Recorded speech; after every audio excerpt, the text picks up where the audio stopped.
For too many Americans, the drugs prescribed to them by their doctor are out of reach. The cost of prescription drugs, it's like a bag of heavy rocks. The CEOs of Merck, Johnson & Johnson, and Bristol-Myers Squibb appearing before senators Thursday to defend their prices and why Americans pay so much more than other wealthy nations for the same drugs. Johnson & Johnson charges Americans with arthritis $79,000 for Solero, when that same exact product can be purchased for just $20,000 in Canada. Do you agree that the United States is paying for innovation for the rest of the world? Yeah, that seems pretty much it. According to CDC research published last summer, more than 8% of adults 18 to 64 skipped their necessary prescribed medication because of the cost. Those in fair or poor health and those with disabilities were about 3 times more likely to go without. We're focusing on prices today, but we also need to think about innovation as a way to fix the problem. Lawmakers of both parties grilling the CEOs for spending more on stock buybacks and dividends than developing new drugs. What the solution is, that's where Congress is split. What do you say to your constituents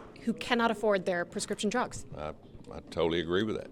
But the one thing that we got to understand, it takes a lot of money to come up with new drugs. We need to ramp up the number of drugs that are being negotiated. We need to make sure that Medicare is getting a fair price. Drug makers blame pharmacy benefit managers, or PBMs, who serve as intermediaries between insurance, pharmacies, and pharmaceutical companies, calling them out in ads like this. I don't make as much money off this one.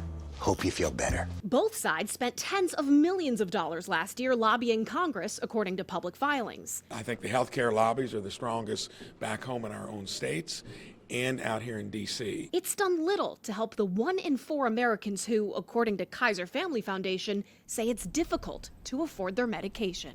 On Capitol Hill, I'm Atrel Nishar reporting.